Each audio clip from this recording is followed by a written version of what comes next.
Thank you for joining the Burning River Browns talk on the Fanatical Elves Network, which is a subsidiary of the Fans First Sports Network. I am Lou Marconi at L Marconi 251 on Instagram, at L Marconi 1973 on Twitter X. Funny thing, just before I was about to go on live, I felt this urge to sneeze. So that's why I was doing that with my nose and the Kleenex. I was like, oh, I just got to do it. I should have done it away from the camera, but no big deal. No harm, no foul. Hey, I didn't get a chance to talk about this last night, but I did mention it at the Hard Knock show, covering the AFC North. So I definitely want to talk about that. And just going to go over a couple other things, including, hearing things about Nick Chubb, hearing things about Amari Cooper, hearing things about Deshaun Watson. Those are like kind of the big three things. Because you think about it, the three-headed monster on offense would be Deshaun Watson, Nick Chubb, and Amari Cooper. So we're going to talk about that. But first, I want to take a moment and thank each and every one of you for all of the birthday wishes from myself and for my daughter. Yep, Sherry, thank you very much. See, right there. Thank you, Sherry. Thank you. The guys, I appreciate it. Thank you for myself and for my daughter Callista. She was born 7 years ago on my 44th birthday. Today, I happen to turn 51, and I feel amazing. I feel great. I just have to let you know, I've being in my 50s right now wasn't what I expected it to be, but I'm enjoying it. I'm absolutely enjoying it. Sherry, thank you again.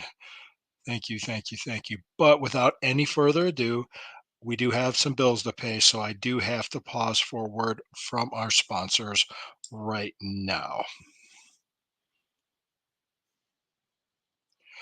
Okay, back. All right, thank you so much. Thank you so much for joining me. Let's go right into it. I guess it was announced earlier this week. The HBO series. It'll be an in-season series, and it's Hard Knocks. And for the first time, they decided to cover all four teams of the AFC North. Now, there's a thought process behind this, I should say, and the thought process is this is the toughest division and most competitive division in football. You can either finish with 13 wins, number one seed, and in first place and win the division, or you could have 9 wins and not make the playoffs and finish in fourth place, or all four teams could make the playoffs. I'm not sure. Um, but to give you the heads up on it, that's just really exactly what it looks like. And that's what they're saying. Hey, this is going to be a really tough and competitive division. It's going to make for good drama, good football. There will be some divisional games. I think they're going to start following the team mid-November, which is around the time our divisional play happens. I know the last like around the last 8 weeks of 7 or 8 weeks of this season, if I'm not mistaken, because we start week 11 at home Thursday night against Pittsburgh. If I'm not mistaken, it might be week 12. Excuse me. I think it's week 12 because week 10 we have the bye. Week 11 we're in New Orleans. So then we go home. We're gonna be home Thursday night to face the Steelers, and then we go to Denver. Then we go to Pittsburgh. So that's going to be big. That's going to be big. Um, Plus, we've got the two Baltimore games and the two Cincinnati. Well, the two Cincinnati games. The Cincinnati game and the Baltimore game are at home. They're in October. They're going to be before that. So once we get through four divisional games, we'll have a good idea where we're at by then. I think it's really the biggest thing that's going to determine the division champion. I think they're going to show it in the Hard Knock series on HBO, and it also streams on Max. Will be the team that stays the healthiest. The one team last year that had their starting quarterback all year was the Baltimore Ravens, and they won the division with 13 games. The team that had the most injuries out of all of them was the Cleveland Browns. No doubt, hands down, no doubt about it. And guess what? We finished second with 11 wins. So it was hard fought. We earned it. We earned that playoff spot.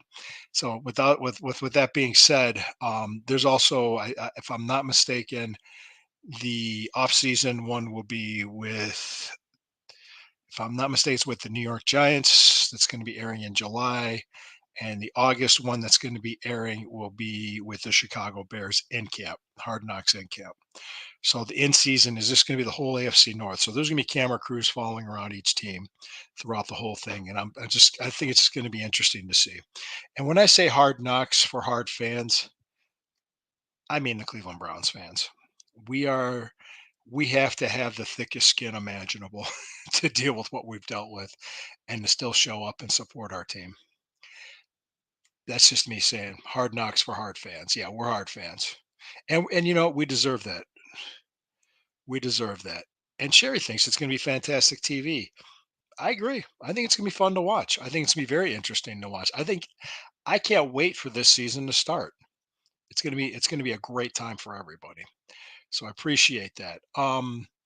There's some things being said right now about Nick Chubb. Well, one, there was an article in the Akron Beacon Journal about how he's not promising anything, but he's trying to come back week one, and I could see him back the first 4 games of the season. Jack Duffin first started saying week one, and I'm going, whew. I was surprised because most people were thinking midway through the season because of the 2 knee surgeries. But if there's anybody that could come back at that time, it would be Nick Chubb. Let's see how it goes. I will, like I said, I've heard this before. I heard he's squatting already, but I don't know how much weight he's squatting. But if he's squatting like 500 pounds, then he's pretty close to coming back. That's a lot of strength to have in your legs and strength on that knee. So he has to build up his lower body strength and be able to make the cuts. If there's anybody that can come back from that injury, it would be him. And we want to see him back. We want to see him back like his old self. All of us do. And we're praying for him to do that. Deshaun Watson, according to Andrew Berry on NFL Insiders, is ahead of schedule, which that kind of doesn't surprise me, but he looked great throwing the ball. I mean, he's able to throw the ball. Yeah, he's in shorts and a helmet, and there's no defense, and it's all stuff they're working on, of course. But we saw the velocity, we saw the balls he was throwing. He can throw the ball. He's pretty much back. And come week one against Dallas, he'll be ready to go. Let's hope no rust is there, But I think it takes a while for most of the offenses to get going, especially after the first 2 weeks of the season, because not many quarterbacks play during the preseason because everybody's afraid of them getting hurt in a game that doesn't count. Amari Cooper, just I was talking about this yesterday. There was a lot of negative headlines. Now there's rumors of a trade, and I said it was Brendan Ayuk. And my thing was, and I tell you what, I always recommend this, and I'm even going to have an article coming out pretty soon recommending this with fans to look at reliable sources and look at more than one source and actually look at something for yourself. Oh, really, what happened was somebody on a website, I can't remember which one it was, pretty much said, "Hey, San Francisco has a receiver with a contract problem. Cleveland has a receiver with a contract issue." We say contract issue, not necessarily problems. Doesn't it make sense they could just trade each other? Well, it's not that easy, and it's not that simple. Brandon Ayuk's going to command a lot of money. Money is not the issue with the Browns right now. It's not. It's not because of Deshaun Watson's contract either. That's a myth. It's the years. Amari Cooper just turned 30. Injuries started showing late last season. This is around that age when those injuries start happening. And we're not going to pay a player for what he was. We're going to pay him for what he's going to be. By analytic standards, it could be difficult to extend him too long. But I think something could be worked out. He just wants the security. The money's there.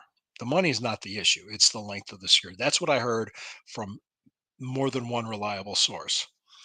Mary Kay Cabot on Cleveland.com the other day said something very similar. And she said, just because, it looks like it could make sense as a trade, it's just not that simple. And Brendan Ayuk, I really don't know what kind of a locker room guy, what kind of a teammate he is. I know he's very talented and he's excellent to have, but so is Amari Cooper. And Amari Cooper is an excellent leader, and he's really a big part of this team, and he will be next season. I don't see a major holdout happening. I could see it. I think it will be done by training camp. I just do, just based on what I'm hearing from other people. And if I'm wrong, I'll come on here. I'll be the first to say, "Hey, I'm wrong. My fault." But if I'm right, then I'm right and I won't gloat. Okay. Hey, I'm going to be back here again tomorrow night at 9:30. In 10 minutes, the dog chug will be on with my friends from the squad pod and my friend, you know, yeah, Roger, Cuyahoga Falls, Ed in Columbus, friends and colleagues at the dog chug. But don't forget, hey, Fanatical Elves Network, subsidiary of the Fans First Sports Network. This is the Burning River Browns Talk. Like, share, subscribe, and definitely hit the notification bell and comment. We appreciate each and every one of you. I appreciate all of it. And I do recommend the Fanatical Loves Network for good Browns content. And I also recommend the Dog Chuck and the Squad Pod. They're great people. We're all great friends. We get along very well. I've been on their shows. They've been on mine. And by the way, Ed from Columbus will be on our show Friday. Thank you. See, there's the Sherry saying woohoo, and Ed will be joining us Friday night with myself and my Friday night host Sherry, hoping to get other people on too. We're gonna have a good time. We like to have fun on Friday. We like to joke around. We'll talk about the week's events. We'll talk about everything else. I appreciate all the likes, appreciate all the comments. And John Suchan gave me a great reaction. Hey, John Suchan, thank you. Appreciate you guys. And again, thank you so much for the birthday wishes. I really do. I appreciate it. I love each and every one of you. I'm looking forward to the first preseason game. Hopefully, I'll see you guys there tailgating, hanging out. I can't wait to see Spider again. I can't wait to see the Squad Pod ladies again, and I can't wait to see the Top Dog tailgate. All you guys, it's been a blast. Last season was so much fun, and I'm looking even more. I'm looking forward to even more to this season.